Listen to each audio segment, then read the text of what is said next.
పోస్టర్లో ఇశ్రాయేలీల అసహనమా దేవుని నిర్లక్ష్యమా అని టైటిల్ పెట్టాం కదా. టైటిల్ పెట్టినప్పుడు ఒక పాస్టర్ గారు, ఒక సేవకులు నాకు ఫోన్ చేశారు. సోమవారం అనుకుంటాను, సోమవారం ఉదయాన్నే ఈ పోస్టర్ నేను ఆన్లైన్లో పోస్ట్ చేశాను. YouTube, Facebook, WhatsApp, Insta, ShareChat, Telegram, Twitter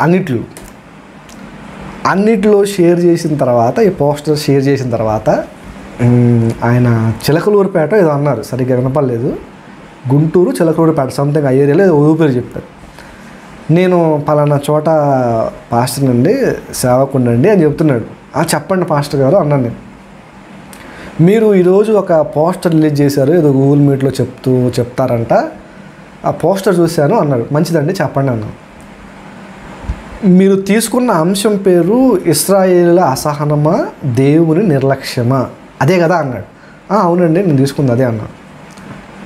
మీకు ఎంత ధైర్యం దేవునికి నిర్లక్ష్యం అన్న పదం ఆపాదించడానికి అన్నాడు అనమాట. నేను వింటున్నా, ఏం మాట్లాడలే. ఆయన అసలు ఏమంటాడా ఏం చెబుతాడో నేను వింటున్నాను.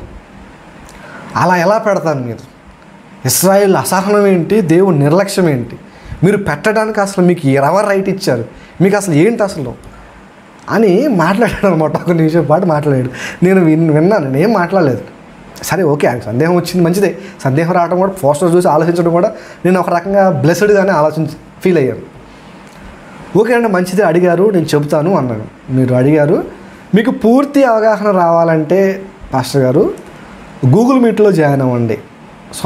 బుధవారం రాత్రి 8 గంటలు జరిగే గూగుల్ మీట్లో జాయిన్ అవ్వండి. లేదు నేను అప్పటిదాకా నాకు సహనం లేదంటారా, ఇప్పుడే చెప్తాను, కాకపోతే 1 గంట టైం పట్టిద్ది అన్నాను. నాకు అదంతా కాదు, మీరు ఎందుకు పెట్టారు చెప్పండి, అదే చెప్తాను, మీకు కొంచెం టైం ఇస్తే అన్నారు. ఇదంతా కాదు, అసలు దేవుని పక్క నిర్లక్ష్యం అన్న పదం ఎందుకు పెట్టారు, నన్ను చెప్పనివ్వట్లేదు ఆయన, నన్ను చెప్పనివ్వట్లేదు. మీరు ఎందుకు పెట్టారు, అసలు ఆ పేరేంటి అది కాదంటే మీరు కరెక్ట్గా చదివారా టైటిల్ అన్నాను నేను. అదంతా కాదు, నేను ఏం చెప్పాలనుకుంటే ఒక్క మాట కూడా, 1 సెకండ్, ఒక 5 సెకండ్లో కంటిన్యూస్గా నాకు మాట్లాడడానికి టైం ఇవ్వాలి. మీరు పెట్టడం తప్పు అంటున్నారు, కానీ అది ఏంటో చెబుతానంటే అలా కాదు, పూర్తిగా వినకుండా. అంటే నేను ఒకటే మాట్లాడను, అంటే మీ పాటికి మీరు మాట్లాడేసుకొని ఫోన్ పెట్టద్దని వచ్చారా, లేదా నా సమాధానం ఏమైనా వినటానికి వచ్చారని అడిగారు. ఇదంతా కాదు, నేను విన్నాం, మీరు గంటసేపు చెప్తా అన్నారు. మరి అదేంటో సారం ఏంటో తెలియాలంటే నేను వివరించాలి కదా.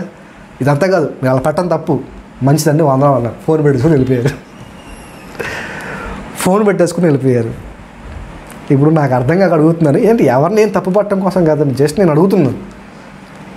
ఏదైనా సందేహం మనకు వచ్చినప్పుడు బైబిల్ మనకు ఒక మాట ఉంటుంది కదా, హేతు అడుగు ప్రతి ప్రశ్నకు సాత్వికంతో సమాధానం చెప్పని దేవుడు చెప్పాడు. సాత్వికంతో సమాధానం చెప్పాలంటే ముందు వినాలి కదా నువ్వు. దేవుడు యేసుక్రీస్తు కూడా మీరు మాట్లాడడానికి నిదానించే వారిని వినటానికి వేగిరపడాలి, వినటానికి ఆసక్తి చూపాలని చెప్పాడు. బైబిల్లో చాలా మాటలు ఉన్నాయి. ఇప్పుడు అడిగినప్పుడు చెబుతూ ఉన్నప్పుడు మనకు అవకాశం ఇవ్వకుండా వాళ్ళ పాటికి వాళ్ళు నటేసుకుంటూ పోతే మనం ఏం చెప్పాలి చెప్పండి. చెబుదామన్న అవకాశం ఇవ్వట్లేదు, సమయం ఇవ్వట్లేదు, ఏమన్నా ఆదేస్తాం, ఏం చేసేది ఉండదు.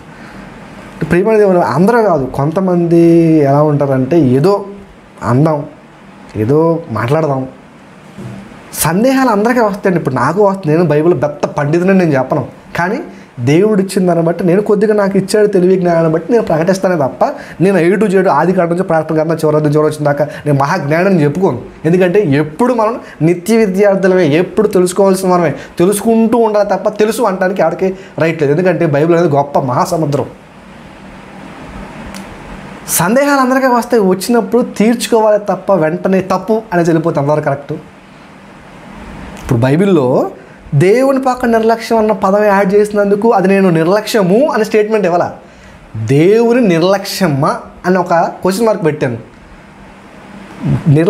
దేవుని నిర్లక్ష్యము అంటే తప్పు, కానీ దేవుడు నిర్లక్ష్యమా అని క్వశ్చన్ చేసినప్పుడు ఎందుకు తప్పు అవుతుంది? అది ఒకవేళ తప్పే అనుకుంటే యోహాను సువార్త, మత్తయి సువార్త, మార్కు సువార్త, లూకా సువార్త, యోహాను సువార్త 4 సువార్తలు యేసుక్రీస్తు వారిని, ఈ 4 సువార్తికులు మత్తయి గారు, మార్కు గారు, లూకా గారు, యోహాను గారు, ఈ 4 కూడా ఒక మాట రాస్తారు.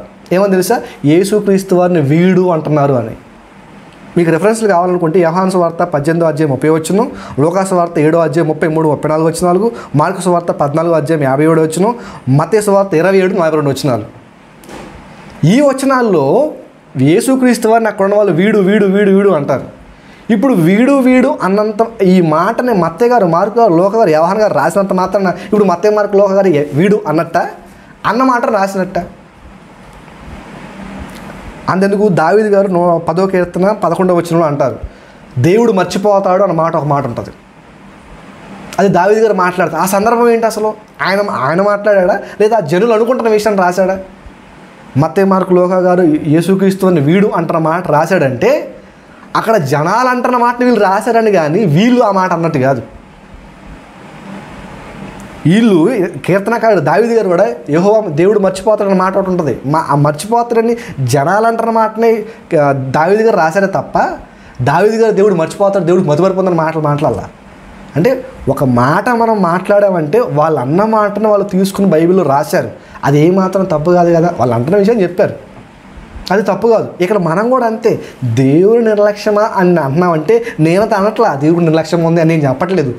అంటున్న వాళ్ళ మాటను తీసుకొని నిర్లక్ష్యమా అని అడుగుతున్నాం. అది కాదా అవునా కాదా అన్నది పాటల్లోకి లోతులోకి వెళ్తే వివరం తెలిసింది. వినదగుడు ఎవరు చెప్పినా వినంతనే వేగపడక అని ఒక పద్యం ఉంటుంది. నిజం తెలిసిన తర్వాతే మాట్లాడే ఏదైనా కానీ ఎవరేం చెప్పినా అంత ఈజీగా సాధారణంగా నమ్మకం అని ఉంటుంది. అంటే అసలు లోకంలో ఉన్నవాడికి ఎంత తెలివి, ఎంత జ్ఞానం ఉన్నప్పుడు దేవుణ్ణి తెలుసుకున్నాం, దేవుణ్ణి ఎదుగుతున్నాం, ముందు మనం ఏ నిజాలు తెలుసుకోకుండా అసలు మాట్లాడకూడదు. అంతే కదా, ఏది వాస్తవం, ఏది నిజం, ఎందుకు పెట్టారు, ఎందుకు దానికి కారణం ఏంటి, ఇవన్నీ తెలుసుకోకుండా మాట్లాడితే ఏం సేవ చేస్తాం చెప్పండి? అందరూ కాదు, కొందరు ఉంటారు.